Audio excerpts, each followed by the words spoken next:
ও আমার দুনিয়ার উম্মতরা, তোমার মা তোমার জন্য জান্নাত, তোমার বাবা তোমার জন্য জান্নাত। যাদের মা নাই তারা বুঝে মায়ের কি মমতা, যাদের বাবা নাই তারা বুঝে তাদের বাবার কি কষ্ট, বাবার কি দুঃখ। ওই মা বাবার সঙ্গে কেউ বেয়াদবি করবে না।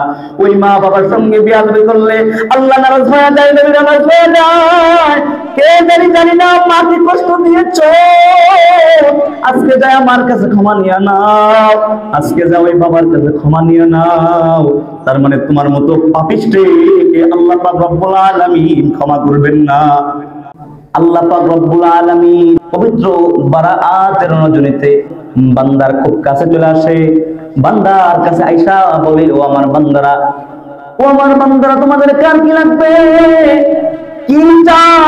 আমি আল্লাহ তোমাদের সবাইকে সবকিছু দিব, কিন্তু সাবধান, এই ব্যক্তিরা আমার কাছে আসবে না। এই কয়েকজন ব্যক্তি কারা কারা আল্লাহর কাছে যাইতে না করছেন, যারা যারা ক্ষমা পাবে না তারা হচ্ছে শিরিক করে, যারা যারা আল্লাহর সঙ্গে শিরিক করে, যারা আল্লাহর সঙ্গে শিরিক করে, আল্লাহর ইবাদতের সঙ্গে শিরিক করে, আল্লাহর গুণাবলীর সঙ্গে শিরিক করে, তাদেরকে আল্লাহ এই রাত্রিতে মাফ করবেন না। কেন মাফ করবেন না জানেননি? শিরিক দুই প্রকার। এক নাম্বার শিরিক শয়তান ডাইরেক্ট শিরিক করায়, অর্থাৎ ডাইরেক্ট শিরিক বলতে আপনি সরাসরি ওই যে মূর্তির পায়ের মধ্যে সেজদা দেবেন, হিন্দুদের মতো আপনি সরাসরি মূর্তির পায়ের মধ্যে সেজদা দেবেন, এটা ডাইরেক্ট শিরিক। আর ইনডাইরেক্ট শিরিক আমরা প্রায় সবাই করি, কম আর বেশি। এক নাম্বার মাজারের মধ্যে যায় মাজারে সেজদা দেওয়া, দুই নাম্বার মাজারের মধ্যে যায় ওই পীরের কাছে যায়, বলো বাবা আমার সন্তান নাই, আমার সন্তান দাও, সন্তান লাগবে, ব্যবসার মধ্যে বরকত নাই, ব্যবসার বরকত দাও, আমি অভাব অর্ডারের মধ্যে আছে, আমার সাহায্য করো। ওই বাবার কাছে যায়, ভণ্ড বাবা, পীর বাবা যদি আসলে সে ভালো হয়, শাহজালাল ইয়ামানি রহমাতুল্লাহ আলাইহি তিনি একজন আল্লাহর ওলি ছিলেন, ভালো মানুষ। শাহপরান উনি একজন আল্লাহর ওলি ছিলেন, এভাবে অনেক আল্লাহ ওলি ছিলেন। কিন্তু ওই ভক্তরা ওই মাজারের মধ্যে গান বাজনা নিয়ে হাজির হয়ে যায়, ওই মাজারের মধ্যে যায় মান্নত করে, ওই মাজারের মধ্যে যারা মান্নত করে আল্লাহ বলে এই রাত্রিতে তোমরা আমার থেকে দূরে থাকো, তোমাদের সাহায্য করবো না। নাউজুবিল্লাহ। ও মুসলমান, সবকিছু শরীক করা যায় না, সবকিছু শরীক বলতে শরীক করা যায় না। আপনার ওয়াইফ, আপনার স্ত্রী যদি তরকারির মধ্যে একদিন লবণ একটু বেশি দেয়, অনেক বেশি, আপনি রাগান্বিত হইলেও তাহলে মাফ করে দিবেন, কিছু বলবেন না। আরেকদিন যদি ঝাল বেশি দিয়ে দেয়, তাহলে আপনি ওই দিন রাগান্বিত হইবেন, কিন্তু কিছু করবেন না, হয়তো মাফ করে দিবেন। আরেকদিন বলবে আমার ভুল হয়ে গেছে, আমাকে ক্ষমা করে দিন। আবার আরেকদিন দেখবেন তরকারির মধ্যে মাছ সিদ্ধ হয় নাই, গোস্ত সিদ্ধ হয় নাই, লবণ হয় নাই, মরিচ হয় নাই, তাও যদি বলে আমার ভুল হয়ে গেছে, ক্ষমা করে দিন, ঠিক আপনি ক্ষমা করে দিবেন। কিন্তু আপনার স্ত্রী আর আপনার মধ্যে যে একটা মহাব্বত আর ভালোবাসার সম্পর্ক, গোপন সম্পর্ক, প্রকাশ্য সম্পর্ক, এই যে একজন আরেকজনের সাথে শরীক আছেন, তারটা আপনি নিবেন, আপনারটা তাকে শরীক করবেন, আপনার ভালোবাসার মধ্যে তাকে শরীক করবেন, এখানে অন্য কারো শরীক চলে না। আপনি যদি চাকরি থেকে, দোকান থেকে এসে দেখেন আপনার স্ত্রী আরেকজনের সঙ্গে বিছানায় শুয়ে রয়েছে, যদি বলে আমার তো ভুল হয়ে গেছে, ক্ষমা করে দিন, আপনি ক্ষমা করবেন? ক্ষমা করবেন? ক্ষমা করবেন না। আল্লাহ পাক রব্বুল আলামিন বলে, বান্দা আমি সব মাফ করে দিল, শিরক আমার কাছে জঘন্য গুনাহ। যারা মাজারের মধ্যে চায়, মাজারে সেজদা দেয়, মাজারে বাচ্চা চায়, মাজারে ভালো চায়, কল্যাণ চায়, যারা বাবার কাছে চায়, যারা মাজারে মান্নত করে, যারা এইরকম উল্টাপাল্টা কাজ করে, যারা আল্লাহর নামের কসম ছাড়া মায়ের কসম খায়, যারা আল্লাহর নামের কসম ছাড়া বাবার কসম খায়, ব্যবসার কসম খায়, প্রেমিকের কসম খায়, বউয়ের কসম খায়, যারা এইসব কসম খায়, আল্লাহ পাক বলে তারা দূরে সরে যা, তোদেরকে আমি আল্লাহ গিফট দেব না। দুই নাম্বার, যারা অহংকার করে, যারা হিংসা করে, এই হিংসুকদের আল্লাহ এই রাত্রিতে মাফ করবেন না। এই হিংসুকদের আল্লাহ রব্বুল আলামিন ক্ষমা করবেন না।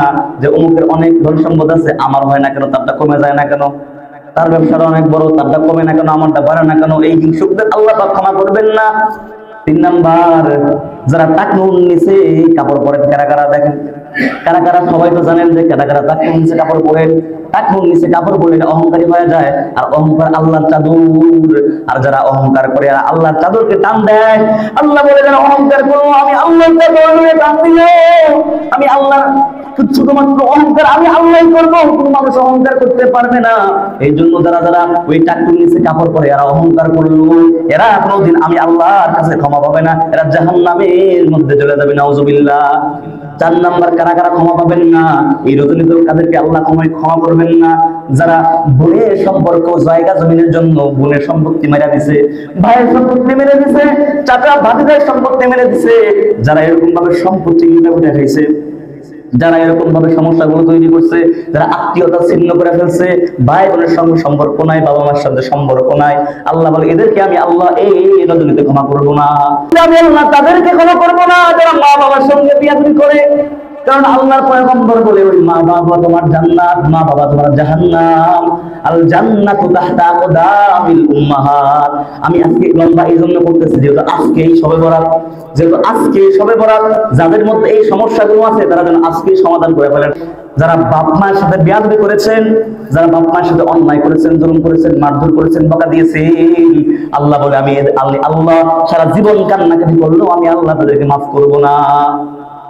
আল্লাহ রাসূল বলেন আল জান্নাতু তাহতা আকদামিল উম্মাহাত, আল জান্নাতু তাহতা আকদামিল উম্মাহাত। ও আমার দুনিয়ার উম্মতেরা, তোমার মা তোমার জন্য জান্নাত, তোমার বাবা তোমার জন্য জান্নাত। যাদের মা নাই তারা বুঝে মায়ের কি মজা, যাদের বাবা নাই তারা বুঝে তাদের বাবার কি কষ্ট, বাবার কি দুঃখ। ওই মা বাবার সঙ্গে কেউ বিয়াদবি করবে না। ওই মা বাবার সঙ্গে বিয়াদবি করলে আল্লাহ নারাজ হয়ে যায়, নবী নারাজ হয়ে যায়। কে জানি না মা কি কষ্ট দিয়েছো, আজকে যায় আমার কাছে ক্ষমা নিয়ে নাও, আজকে যাও ওই বাবার কাছে ক্ষমা নিয়ে নাও। তার মানে তোমার মতো পাপিষ্ঠকে আল্লাহ পাক রব্বুল আলামিন ক্ষমা করবেন না। 6 নাম্বার, আল্লাহ পাক রব্বুল আলামিন বলেন যারা আত্মহত্যা করে মারা যায় আমি আল্লাহ তাদেরকে ক্ষমা করব না। যারা মদ খায়, গাঁজা খায়, নেশা করে আমি আল্লাহ তাদেরকে মাফ করব না। যারা অন্যকে হত্যা করে তাদেরকেও মাফ করব না। যারা হিংসা বিদ্বেষ করে আমি আল্লাহ তাদেরকে মাফ করব না। এখন করণীয় হইল যে আমরা যারা যেই অন্যায়গুলো করলাম, যে অন্যায়গুলোর কথা বললাম, এই অন্যায়গুলো যারা যারা করেছি আল্লাহর কাছে আজই খাঁটি দিলে তওবা করে আমরা আল্লাহর কাছে মাফ চাই নিব। যে আল্লাহ পাক রব্বুল আলামিনের কাছে তওবা করব। তওবা কেমনে করব? আস্তাগফিরুল্লাহ রাব্বি মিন কুল্লি যামবিন পড়লে তওবা হবে না, এইটা পড়লে তওবা হয়। আপনাদের কেনা কইছে, তবে হ্যাঁ এইটা তওবার একটা প্রসেস। তবে তওবা কেমনে করতে হবে? তওবা 3 ভাবে করতে হয়। 1 নাম্বার, আপনি যে অন্যায় করেছেন, যে গুনাহ করেছেন, আপনি ওই গুনাহ জীবনে কোনোদিন করবেন না এই ইচ্ছা করবেন। 2 নাম্বার, আপনি এই অন্যায়কে ঘৃণা করবেন। কেউ যদি অন্যায় করে এই অন্যায়টা ঘৃণা করবেন, এই ভবিষ্যতে কোনোদিন অন্যায় করবেন না এই সংকল্প করবেন। 3 নাম্বার, অন্তর থেকে লজ্জিত হয়ে আল্লাহর কাছে ক্ষমা চাইবেন। আল্লাহ আমি অন্যায় করে ফেলছি, শিরিক করে ফেলছি, মাজারের মধ্যে গেছিলাম, বাচ্চা চাইছি, সন্তান চাইছি, চাকরি চাইছি, আমি আল্লাহ আপনার কাছে অনেক কিছু না চাই মাজারের কাছে গেছি, বাবার কাছে গেছি, সব থেকে আমি আল্লাহ মাফ চাই। ও আল্লাহ আমি আমার মা বাবার সঙ্গে বেয়াদবি করছি, মা বাবার কাছে প্রথমে ক্ষমা দিবেন, তারপরে আল্লাহর কাছে চাইবেন। তারপরে যারা হত্যা করে ফেলছেন, যারা অন্যকে হত্যা করেছেন, মাদক দ্রব্য মদের মধ্যে জড়িত হয়ে গেছেন, এরা আল্লাহ পাক রব্বুল আলামিনের কাছে আগে ভাগে তওবা কইরা এরা আল্লাহ পাক রব্বুল আলামিনের কাছে পুরস্কার নেওয়ার জন্য আজকে রাত্রে দেরি হয়ে যান।